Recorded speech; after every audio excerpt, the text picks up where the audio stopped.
So hey guys, and welcome back to Born Traveller. Right, in this video I'm going to document my trip between Durrës in Albania and Ohrid in Macedonia. Okay, let's get started. So I'm here down the bus station in Durrës and I need to go and buy a ticket today for tomorrow so I can get the bus early tomorrow morning from Durrës to Ohrid in Macedonia. So you can only buy the ticket one day before your actual bus. You can't buy it like a week before, which is a bit annoying. But anyway, so I need to go and get it today. This is Sunday, so I can get the bus tomorrow morning on Monday. So in my previous video, I'd already been here. This is where the bus station is. This is the buses that go all over Albania, but they also go international, as well as the train station, which obviously is not running anymore. Now I'm hoping I can get a bus ticket this morning because I really don't want to leave it till tomorrow morning because it might be full. So if you want to get to Macedonia and Durrës, this is the tour off if you want to. As you can see, it goes to Struga. That's the place that I'm looking for, this place here. Okay, so we got the bus. It leaves at 8 AM in the morning or 8 PM at night. So there's 2 buses a day. Takes around 4 to 5 hours, but it depends on obviously the border crossing. So, there's no exact time. So kind of plan for a whole day, I would. So the bus leaves here from Durrës and it goes straight to Struga, across the border into Macedonia. But Struga's not the place I'm actually going. I'm actually going to a lake though. But you have to go to Struga first, which is a city, and then you have to get a local bus, which is about half an hour to Ohrid. So the only other thing I need to do now is to change my Albanian money into euros. Don't try and change it to Macedonia, it'll cost you too much. Change it into euros and then change it again into Macedonian when you get there. So here's an exchange, so just need to, so probably best to change most of your money now and carry some US dollars or something with you, or euros, because you really don't want to be trying to change Albanian to Macedonia. Apparently it's not very good. So that was a really good exchange rate. He actually gave me almost like what XE gave me. So I changed 15,300 lek in Albanian money, and he gave me 125 euros, which when you check today's current exchange rate, it's about the same. I didn't lose anything on the exchange rate, which I think that's amazing. So yeah, don't be afraid. Well, as far as I can see, don't be afraid to change Albanian money. You're not really going to lose anything on the exchange rate into euros anyway.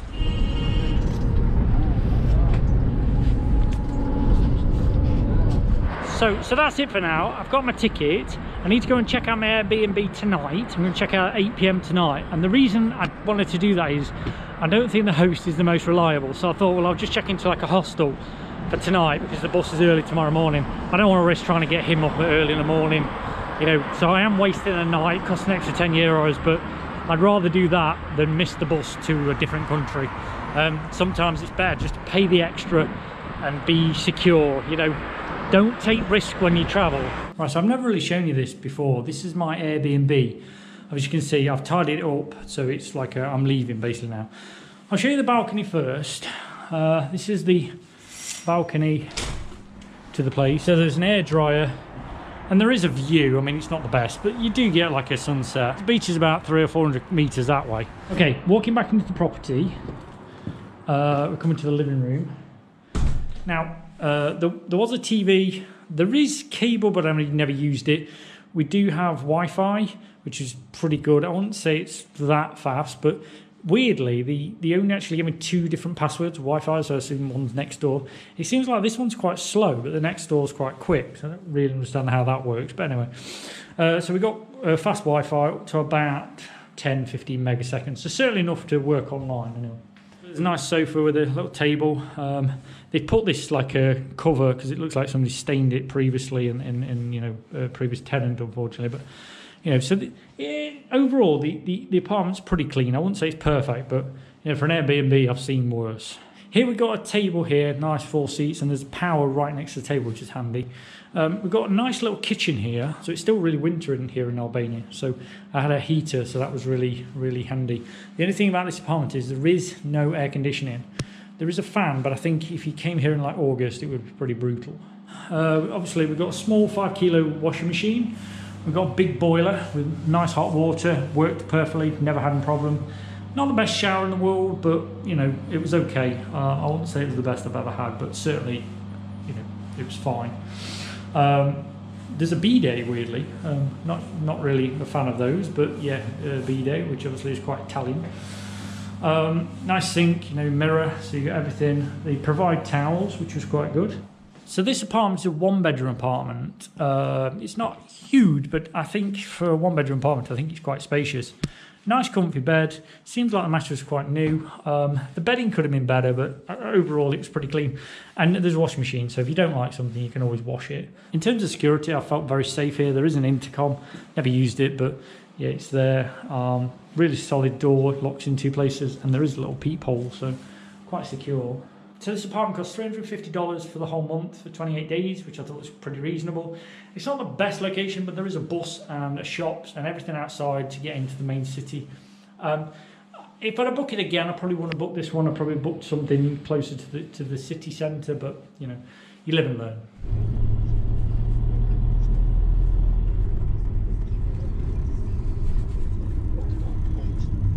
So I just got the taxi down to this square here. My hostel's somewhere around here, it's not far.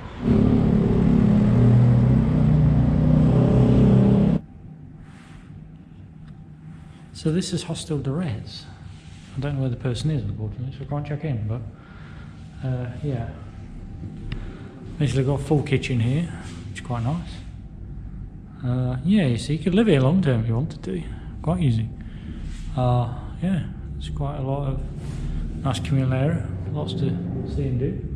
So the reason I don't stop in hostels normally is because I'm teaching, and to be honest, I disturb everybody in my room. Yeah, there are some hostels nowadays that like do co-working spaces, but at the end of the day I need somewhere private and quiet, and somewhere comfortable as well. So it just makes sense again. Airbnb, they're about the same price, so there's not really, apart from meeting people, there's no real advantage of hostels. Airbnbs obviously are isolated, but apart from that, yeah, they're much easier. This is how quiet this hostel is. There might be other people here, but that room's empty. There might be people in there. There might be people in there. But this place is pretty dead. Yeah, so this is my hostel room. So, I mean, obviously, you know, during peak season, I assume, and before COVID, this would have probably been quite busy. So, basically got bunk beds. What I do like is, I like these lockers. They're quite cool. So I think they pull out, and you can put your stuff under there. That is quite secure. Yeah, so that pulls out, and you can put your bag under there, so you can quite easily lock that. And there are some little lockers downstairs if you really want to put your valuables in somewhere, you know, your passport and stuff. So, wow. Great thing is, got plugs, you know, right where you need them, which is handy. Unfortunately for the people upstairs, you haven't, but obviously there's no one here, so yeah. So yeah, so this is the hostel. It's quite quirky, but quite nice. So that's it for tonight, guys. I'll see you in the morning, and we will hit the road to Macedonia. Right, so it's quite a chilly morning this morning. Albania at night is not a warm place, by the way. Well, not here in Durrës anyway. Probably because there's not much cloud. It's very cold in the evenings and in the morning. So I'm going to walk to the bus station. So I'm going to walk to the bus station now and get myself some breakfast. So it's like 7 AM and there's quite a lot of people about and people open and stuff. So it's quite good. The hostel itself is lovely, and the people seem to really care about it, really look after it. It was like breakfast. So the most annoying thing this morning is breakfast. Guess what time it starts? 8 AM. Guess what time my bus leaves? 8 AM. Right, so we're back at the bus station. So the next thing, breakfast. Now if I remember, there's a nice cafe over the other side, and there's a load on the other side of the road, so we'll go there. Oh, well, that was an interesting start to the day. So came to the bus. The guy who sold me the ticket was here, and they're wandering around the bus, like all the doors are open, the side doors, but no one was like going in, and there seemed to be a bit of a panic. It turned out the guy had locked the keys in the bus, and they were trying to find a way into it. It had been locked, basically locked himself out, so that would have been a good start. But anyway, luckily one of the guys managed to, I googled it to see if there was any way of like emergency to get in, but I couldn't. Anyway, one of them managed to like pry it open, and anyway, we're off now in a minute, so that's pretty good, thank God. So I'm on the bus finally, and I'm the only person on the bus apart from the driver. There's literally nobody on the bus. first time ever I've ever travelled anywhere where I've been on my own, which is quite strange. So we're on the way to Tirana. Soon there'll be like a 20-minute wait. I might get a little coffee. A lot of coffee today, but they're only small anyways. You know, it's not like you're going to be going to the toilet. So. But yeah, so it should be an interesting day. Right, so we've arrived at Tirana. Now this bus station here, this is, again, it's Hack Bus, or Felix Bus as well. So this is basically right next to the ring centre. So if you're looking for the international bus station in Tirana, it's the ring centre. Oh dear, the guys just put that up. That's not ideal. Yeah, so you just basically, find the ring station, it's right next to it, you can't miss it.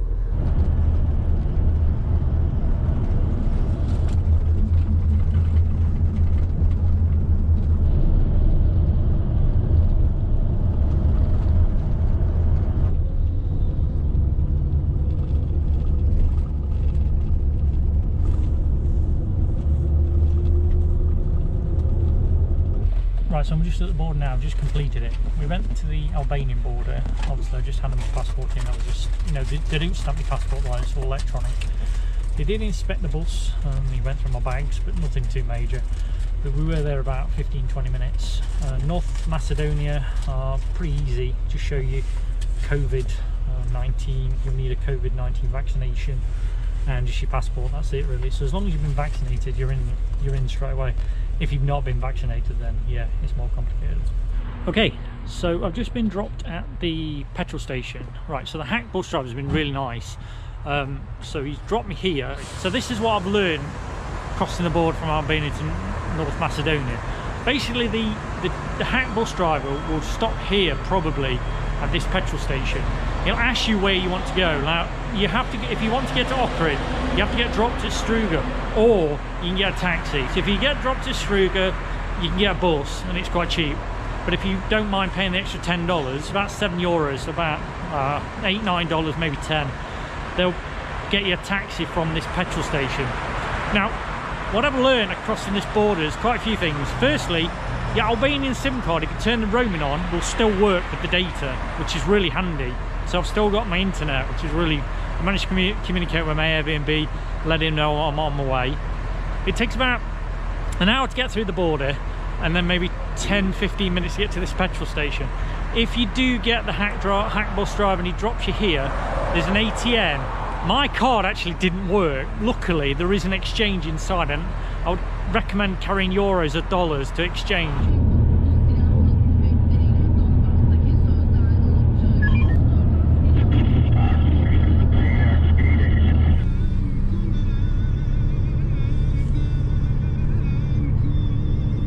So the taxi was 400 MK, I don't know the actual currency yet. So it's about 50 to the dollar, so it's about $8 for the taxi, which I think is pretty reasonable really. So the great thing is my apartment is actually right in the centre of town. It's right near all the like best like shopping and stuff. It's not in the old town. It's probably a 10-15 minute walk to kind of where the touristy bit is. The first thing I need to do, I need to find an ATM. There's some over there, because the first ATM I tried didn't work. So I want to go and try another ATM. Just make sure it's not my card that's the problem here. So this bank here works straight away. So the other one was called TPK or something like that. So Sparkasse, that works. So Sparkasse works. Sparkasse, quite funny. First impressions of North Macedonia, people are very friendly. The guy at the cafe was really, really friendly.